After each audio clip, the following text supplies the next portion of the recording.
الرحيم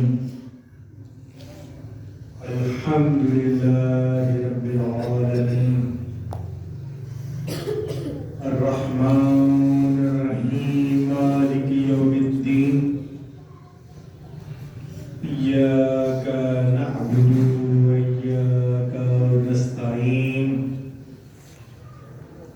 اهدنا الصراط المستقيم صراط الذين أنعمت عليهم غير المغضوب عليهم ولا الضالين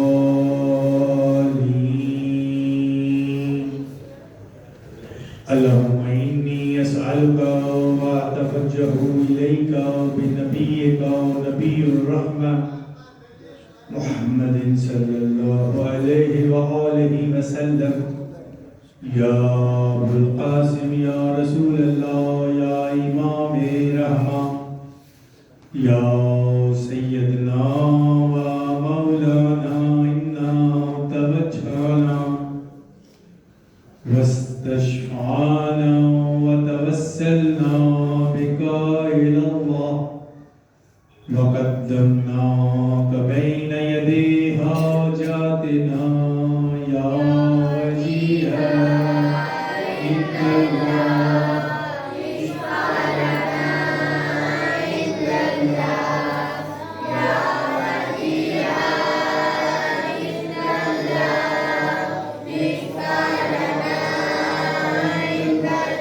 اللهم صل على محمد وعلى محمد نعرہ تکبیر نعرہ رسالت نعرہ حیدری حسینیت یزیدیت برائے تاجیل ظہور امام زمانہ بلند تر صلوات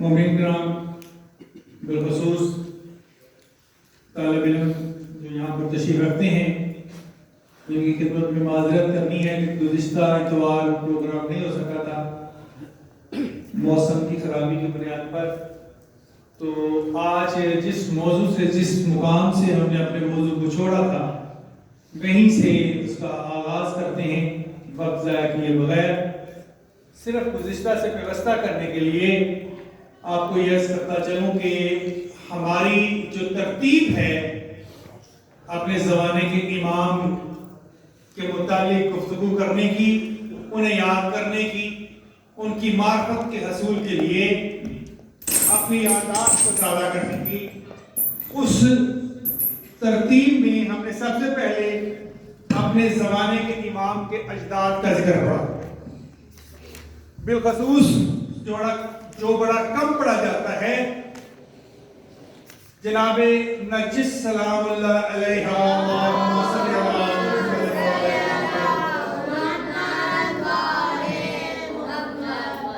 ان کی ظاہری زندگی جو انہوں نے اس دنیا میں گزاری اور بالخصوص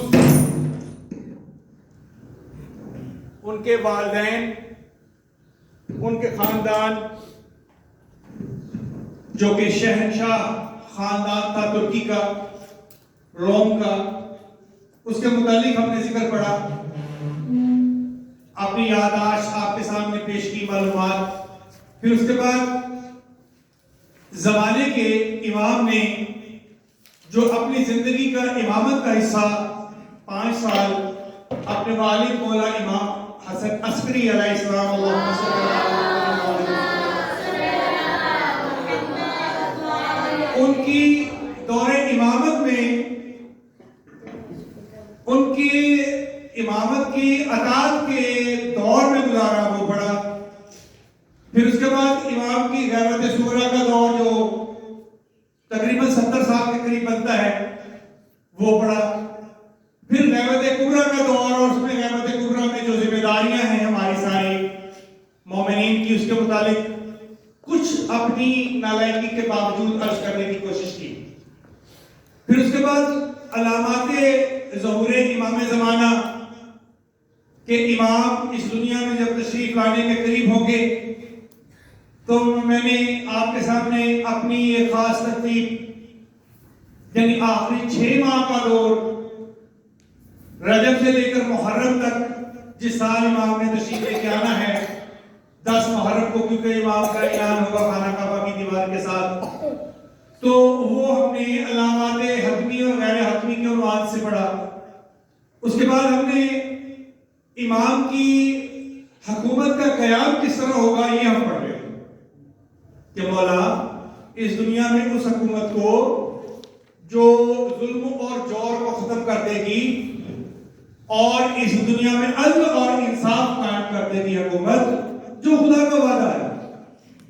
اللہ کے اس وعدے کی تکمیل کے لیے جہاں تک بھی معلومات ہمارے پاس ہے وہ آپ کے سامنے عرض کرنے کی کوشش کی، ابھی جاری ہے۔ اسی موضوع میں ہم نے ایک خاص انداز سے عرض کرنے کی کوشش کی کہ ہم دیکھیں گے کہ امام زمانہ کی سپاہ میں ہم نے شامل ہونا ہے انشاءاللہ۔ اس سپاہ کے افراد کی کردار کی خوبیاں کیا ہیں، ان کی کیپیبلٹیز کیا ہیں، ان کے اندر ذات میں کردار میں کم از کم کیا ہونا چاہیے کہ امام کے زمانے کی سپاہ جو امام زمانہ تشریف لائیں گے اس سپاہ میں ہم بھی شامل ہو سکیں۔ ایک اس کا پہلو یہ تھا کہ جو خوبیاں جتنی لکھی گئی ہیں وہ میں نے آپ کے سامنے عرض کی۔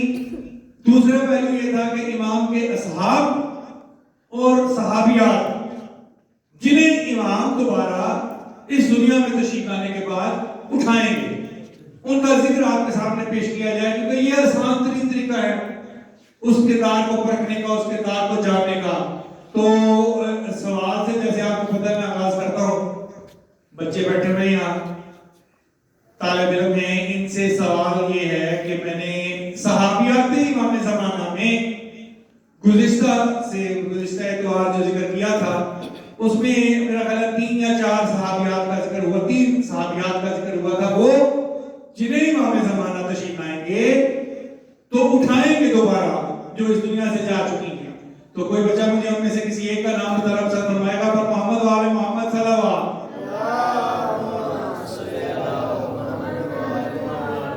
بارے دیگر صلوات۔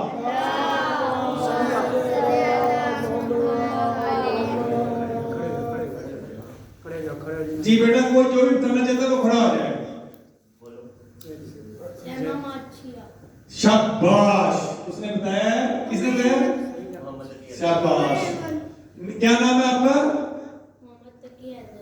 شاباش۔ تقی سب سے پہلا نام ہے سیانہ، اور یہ سیانہ آپ کو پتہ ہے کس نبی کے دور کی ہے؟ شاباش شاباش، بیٹھ جاؤ، ویری گڈ۔ اللہ تعالیٰ اپنی توفیقات میں اضافہ کرے، آپ بھی بیٹھ جائیں۔ سیانہ ماتھیا یا بیوٹیشن، میں نے آپ کو اس کا ترجمہ بتایا تھا، کپٹی زبان کا لفظ ہے بیوٹیشن، سیانہ۔ پہلی فرد جو خاتون جن کو اٹھایا جائے، ان کا کردار بتا چکے، ان پر زیادہ اور گفتگو نہیں کرتے۔ اس کے بعد دوسری خاتون کون تھی؟ اور کون بچہ بتائے گا؟ نہیں بچے بولنا جی بیٹا، اونچی بولو بیٹا، سمیہ۔ شاباش۔ دوسری خاتون جو ہیں وہ انہوں نے تیسرے نمبر کے درجے کے ترتیب کے ساتھ بتایا ہے، سمیہ۔ سمیہ والدہ کس کی والدہ تھی یہ؟ شاباش، عمار یاسر، ہمارے یاسر کی والدہ۔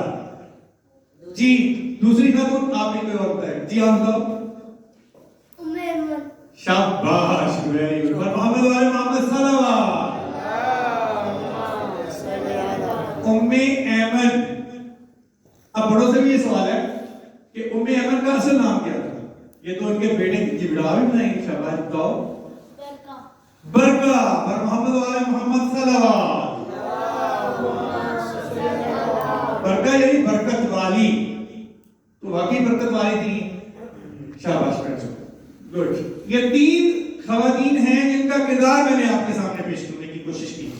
بہت کچھ نہیں بیان کیا جا سکتا اس محدود سے وقفے میں، لیکن پھر بھی یہ چیک پرکھنے کے لیے کہ ان عورتوں میں کیا کردار تھا، کیا خوبیاں تھیں، یا کم از کم جتنی ہم پڑھ سکیں ہمارے پاس ملی ہیں ان کا اظہار دیکھیں اور پھر اس کے بعد اپنے آپ کو پرکھیں. اچھا یہ خواتین وہ ہیں جو ہمارے زمانے کے امام کی سپاہ کا حصہ بنیں گی. اچھا حصہ ایسے نہیں بنے گی یہ جا کے کوئی جنگ و جدل نہیں کریں گی, لڑائی نہیں کریں گی, انہوں نے تلوار نہیں پکڑنی, بندوق نہیں پکڑنی, اور صرف مرم پٹی نہیں کرنی مریضوں کی جیسے خواتین کا حصہ ہوتا ہے.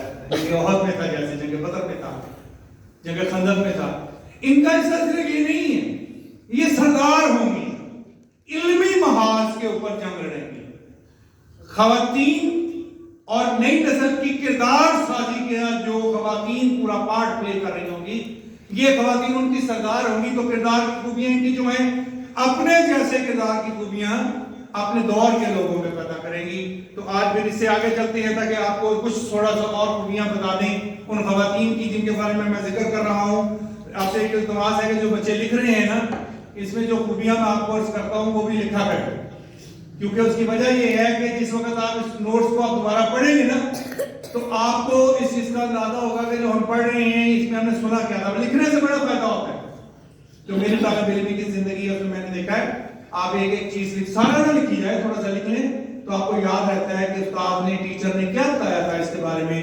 تو وہاں سے پھر آپ کی بات شروع ہوتی ہے. پر محمد و آل محمد صلوات.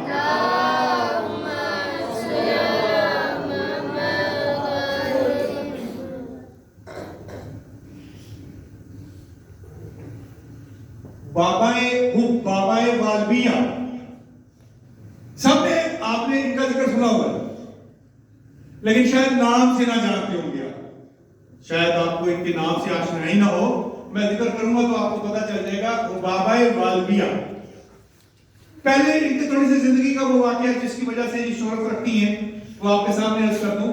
ان کی عمر بڑی طویل تھی, لمبی عمر تھی. سب سے پہلے بعض کتابوں میں مدینہ ہے اور بعض کتابوں میں کوفہ ہے. سرکار مولا متقیان علی علیہ السلام, اللہم صلی اللہ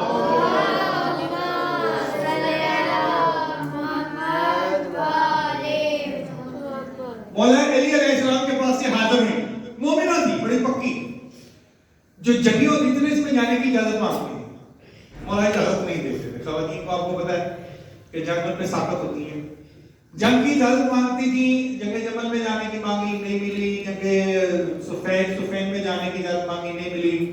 بہرحال بعض روایت میں ہے بھی کہ کسی جنگ میں ساتھ گئی, لیکن بہرحال امام سے ہمیشہ یہ اجازت عرض کرتی امام کے سامنے, تو ان کو اجازت نہیں.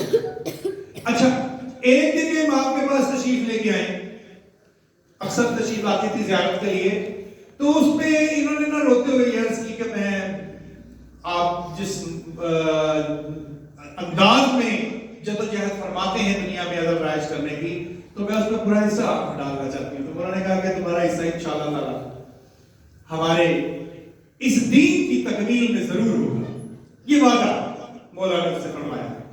تو اس نے کہا کہ مولا مجھے اس کی کوئی نشانی دیجئے, مجھے کوئی ایسی نشانی مل جائے جس سے میں یقین کامل حاصل کروں. تو مولا نے ایک پتھر پڑا ہوا تھا وہاں گلی میں یا کسی جگہ پر, انہوں نے کہا یہ پتھر اٹھا کے لے گیا. وہ بابا گئیں, انہوں نے وہ پتھر اٹھایا. مولا نے اپنی انگوٹھی سے جو نقش تھا میرے امام کا, وہ پتھر بعض جگہ کہتے ہیں کہ اپنا ہاتھ پورا ہتھیلی اس پتھر پہ رکھی تو وہ پتھر پگھل گیا, مولا کا نشان بن گیا اس کے اوپر. اور بعض جگہ پہ مور امامت, جو امامت کی مور یعنی انگوٹھی تھی, اس کا نشان مولا نے اس کے اوپر بنا دیا. جیسے ہی رکھا معجزہ ہے سرکار مولا متقیان علیہ السلام کا کہ پگھل جاتی تھی ہر ایک چیز ان کے ہاتھ میں جب چاہتے تھے. اچھا وہ ان کی زندگی میں زندہ رہی, ادھیڑ عمر میں تھی. یہ ادھیڑ پانچ کی عمر ہوتی ہے, یعنی 40-50 کے قریب, 50 سال سے اوپر. مولا اس دنیا سے تشریف لے گئے تو ایک دن یہ مولا امام حسن علیہ السلام, اللہم صلی اللہ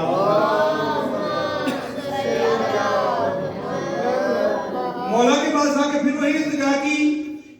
تو مولا نے کہا کہ وہی وعدہ جو ہمارے باپ نے میرے والد نے مجھ سے کیا تھا میں بھی کرتا ہوں. تو اس نے کہا کہ مولا اس کی کوئی نشانی. تو مولا نے کہا وہ پتھر لے کے آؤ جو میرے والد نے مولا متقیان علیہ السلام نے جس پر اپنی بہت سخت کی تھی. وہ پتھر لے کے آئی, مولا نے اس کے اوپر اپنا ہاتھ رکھا تو وہ نشان وہاں پہ سخت ہو گیا, مہر امامت, 2 اماموں کی مہر ہو گئی. پھر اس کے بعد وہ سرکار مولا امام حسن علیہ السلام کے دور میں ان کی زیارت کے لیے مدینہ جایا کرتے تھے اکثر.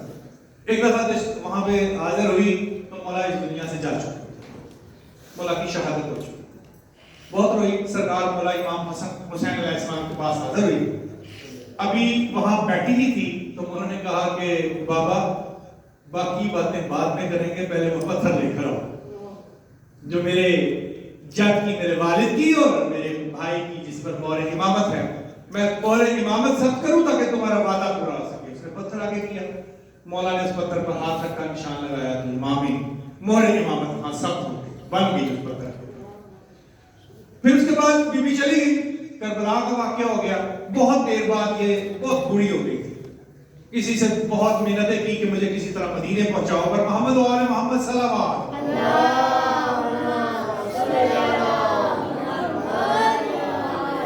انتہائی بڑھاپے کے عالم میں مظلوم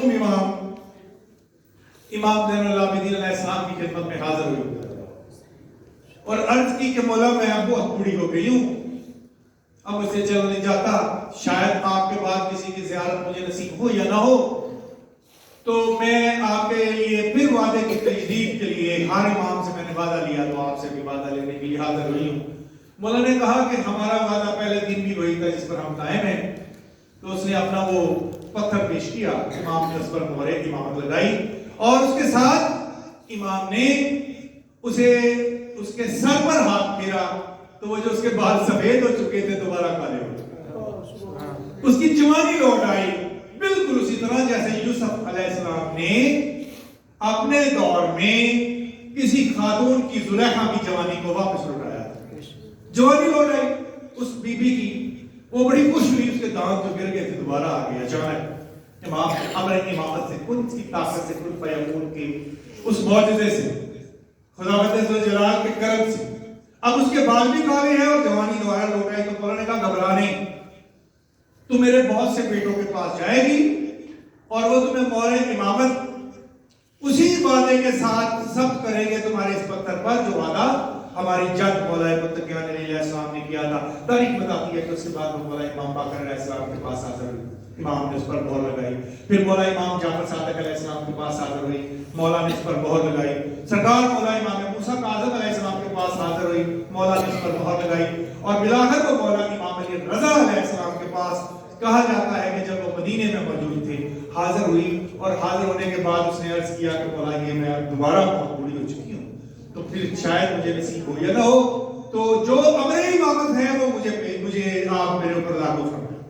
امام نے اس پر اپنی مہر لگائی اور کہا کہ یہ پتھر رکھ, اس پتھر کو اپنے ساتھ دفن کرنا, کیونکہ آپ تو کسی اور امام کو نہیں دیکھ سکتے.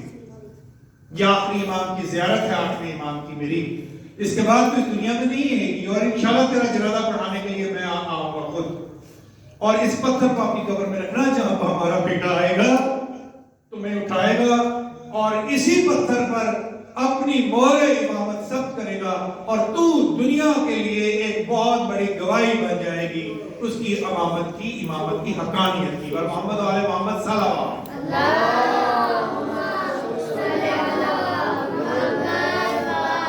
یعنی کتنا رتبہ ہے اس عورت کا کہ جس کو امام نے اپنے بیٹے کی امامت کی حقانیت کی گواہی کے لیے ریزرو کر دیا. بابا والدیہ تو یہ خاتون ہے جس کو امام تشریف لائیں گے, اسے دوبارہ اٹھائیں گے, اور اٹھانے کے بعد نہ صرف اسے اپنی سپاہ میں شامل کریں گے بلکہ امامت کی حقانیت پر یہ لوگوں کو تعلیم دیا کریں گے.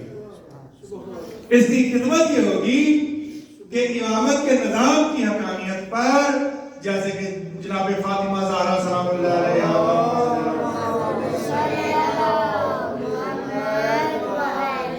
آپ کو معلوم ہے نا بی بی نے اپنے خطبے میں جو فدق کا خطبہ ہے دربار میں آپ نے دیا تھا, آپ نے اس میں بتایا تھا کہ امامت خدا نے اس لیے رکھی کہ امت میں تفرقہ پیدا نہ ہو. یہ بی بی نے ایک جملے میں امامت کا فلسفہ بتایا, ایک جملے میں, امت میں تفرقہ نہ ہو, گمراہی میں نہ چلی جائے امت, تو لوگوں کو دوبارہ گمراہی سے نکال کر ایک جگہ اکٹھا کرنے کی ذمہ داری جو درس دیا کرے گی دنیا میں جا بجا, وہ بابا والدیہ ہیں. یہ وہ خاتون ہے کہ جو چوتھی خاتون ہے جس کو امام زمانہ اٹھائیں گے. میں نے ان کا کردار آپ کے سامنے عرض کر دیا. شدید لگاؤ اس گھرانے سے, ایک لمحے کے لیے بھی چھوڑنے کے لیے تیار نہیں تھی، اور پورے کوفہ میں، مدینہ میں اور جہاں جہاں گئی اپنی ناتوانی کے باوجود امامت کی حقانیت کے لیے اور امامت کے اس نظام کی ترویج کے لیے کوشش کرتے ہیں۔ تو کیا اس زمانے میں یہ کوئی آسان بات تھا؟ بہت مشکل کام تھا۔ آج بھی بہت مشکل ہے، لیکن آج تو بہت آسانیاں پیدا ہو گئی، تب یہ بہت مشکل کام تھا۔ تو یہ بھی ہیں، ان کی ذات پر، عمر جیسی اور صحابیات کی ذات پر بلند تر صلوات۔